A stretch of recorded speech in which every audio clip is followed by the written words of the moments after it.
Alabama State Hornet football is the talk of the town right now in Montgomery.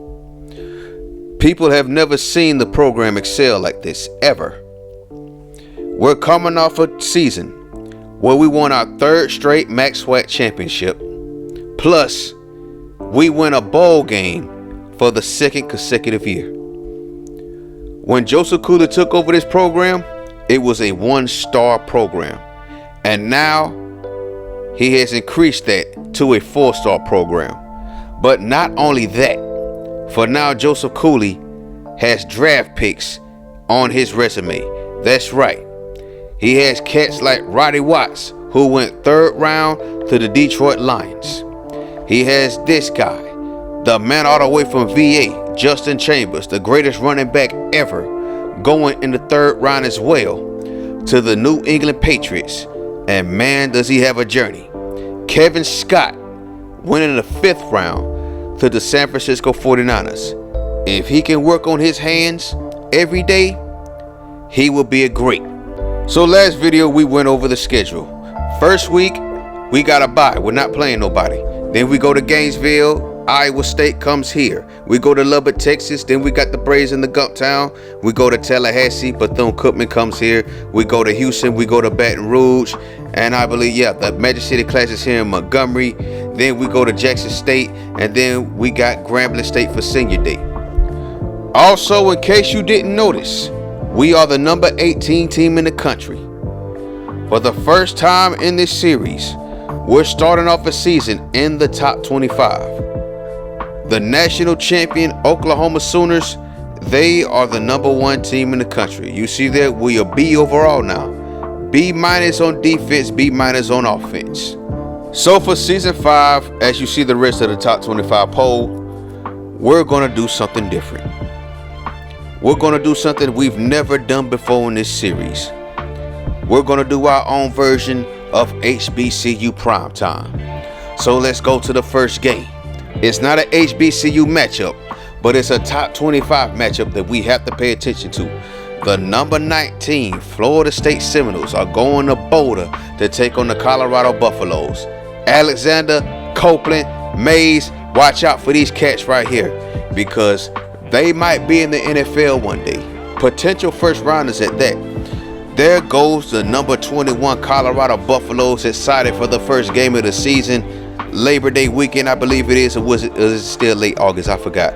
But there goes Alexander, 99 overall, right outside linebacker, senior. Look for him to be a first round pick by the next spring. So the game kicks off, and there goes Chauncey Rowe finding his best wide receiver Johnson downfield. That puts the Buffaloes in position to score. So 2 plays later, it's 2nd and 14. There goes Chauncey Rowe finding somebody in the flat, and that's picked off by Florida State. The cornerback Green with his first pick of the season, and it couldn't come at a better time. So now the Seminoles got the ball. There goes Vincent with all the pass, and he gets sacked by Mays. Mays, the dude I told you about before this game started. He's a 94 overall. Watch out for him. 3rd and long though. Here come the nose. Vince is looking downfield for one of his receivers, and that's intercepted by the safety Morgan. That's a big interception right there.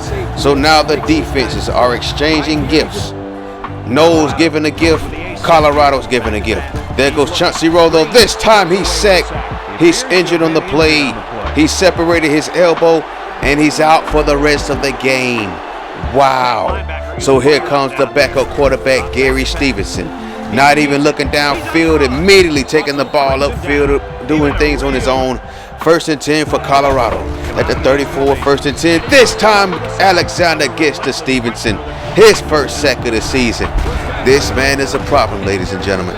He's going to be a star in the NFL and definitely his senior season. So here comes the no offense. This time it's picked off again, and the DB for Colorado takes it back for a pick 6. Touchdown, Buffaloes. And they strike first. It's 7-0. So now they're back on offense, and this time it's picked off once again. They're continuing to exchange turnovers as Russell picks off Stevenson. Stevenson's first pick of the season. So now Florida State's finally utilizing Jermaine Copeland, their best player on offense. That's a good gain there. Later on, here goes a 3rd-and-1 situation. The handoff to Copeland. He runs over a man, and he takes that thing to the crib. Touchdown, Florida State Seminoles. They tied the game at 7. Look at this run again. Runs over the defensive lineman, and then just takes that thing to the crib. Well, almost untouched. 2nd and 16, the Noles have the ball once again, and this time it's picked off once again. Vincent is having a nightmare game. That's his 3rd interception so far. So now the Buffaloes got the ball. Stevens is calling an audible. He looks downfield in the end zone, and that's picked off by the safety. Once again, 3 turnovers for the Noles, 3 turnovers for the Buffaloes of Colorado. And now the Noles have the ball once again, the 2nd and 10 situation. And this time Vincent makes sure he does a better job with ball security.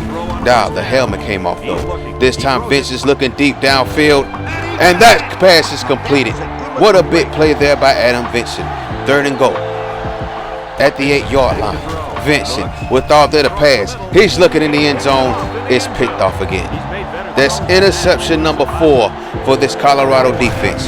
This time the Noles have the ball once again on 3rd and 4. Look at Jermaine Copeland putting matters into his own hands and taking that thing once again to the crib. His 2nd touchdown of the day. He finished his game with 120 yards rushing. He was the offense because Adam Vincent couldn't get anything going. And now this Snow defense is swarming. On 3rd and 10 though, there goes Adam Vincent handing the ball off to Jermaine Copeland. Copeland gets the 1st down and much more.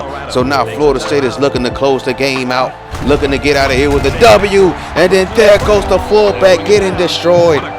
He died on that play. Not really. So 2nd and 8. Colorado with one last chance to tie the game.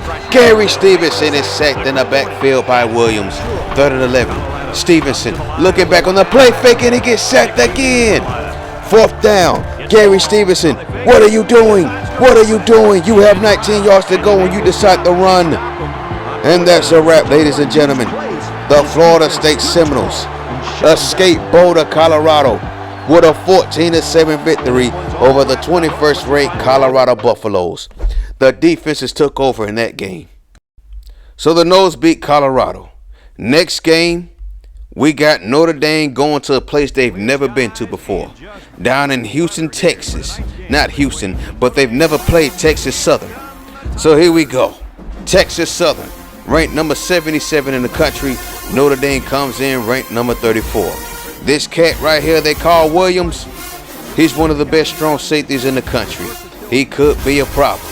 The game kicks off and Texas Southern do absolutely nothing on their first drive. And then here comes Morris on the punt return, taking it up the left side, untouched, and to the crib he goes. Reservation for 6, touchdown Notre Dame, and just like that, they strike first blood. But then here comes Notre Dame. They did nothing on their drive. And then look at this man right here, Maurice Hearn, taking the ball up the right side in the Notre Dame territory, and that man is high stepping into the end zone. And just like that, we got a special teams party. So here goes another one. Maurice Hearn taking the ball inside the 30, taking it up Notre Dame territory, going down the left sideline once again. He's gone. What a day he's had so far, and it's just the first quarter. So we go into the second quarter. We finally have offensive highlights. There goes Brown, the running back, taking the ball up the right side before he's taken down around the 25-yard line. An excellent run there. So then 3 plays later, it's 3rd and 11. Quarterback has ordered to throw, and then he gets hit as he throws, and the Notre Dame Fighting Irish recover the fumble. 1st and 10 at their own 25. Notre Dame is looking to tie the game up before the half is over, and what better time to get a turnover than right before they decide they want to score. 2nd and 10 though, there goes the quarterback calling an audible. He pops it, it's intercepted. Hope with the interception. A tackle and an interception so far in this ball game. The middle linebacker gives the offense some spark, and then on the very next play at the Notre Dame 26, a play action pass. He's looking for Maurice Hearn in the back of the end zone, and he hauls it in. Touchdown, Texas Southern. So now Allen Robinson is looking to give his team some kind of spark before the half is over, and he completes this pass to his wide receiver. Eventually this led to a field goal, so now it's 21-10. So the third quarter starts. Notre Dame wants to do some trickery, and it doesn't work. Dominic Coleman picks up the ball on the fumble, and he goes into the end zone, and another touchdown for Texas Southern. Things just went from bad to ugly for the Fighting Irish, and that's picked off. That's Notre Dame's third turnover of the game. So now the Tigers have the ball. There goes Willie Stepps, the impact player at quarterback, with all that a pass. He's looking deep in the back of the end zone, and he makes the catch. Touchdown, Texas Southern. It's 35-10. My gosh, they're getting railed. Notre Dame. Oh, Allen Robinson throws another pick. That's his third pick of the game. Butler getting another pick. 3rd and 11. Willie Stepps puts the exclamation mark on the game on this touchdown pass to his tight end. And that's a wrap. The Texas Southern Tigers destroy the Notre Dame Fighting Irish and send them back to South Bend with a big L. 45-10 is your final score. Mike Hearn and Dominic Coleman are named Max SWAC Defensive and Offensive Players of the Week. Hearn was just on fire in this game. A touchdown catch and 2 punt returns for touchdowns. And Coleman, of course, had that scoop and score. So join us next time. We're going down to Gainesville, Florida for the first time to take on the number 7 Florida Gators. SEC territory. We haven't played an SEC school outside of Alabama yet. So this is going to be our biggest challenge in the history of this program so far. Hope we see you at the Swamp though.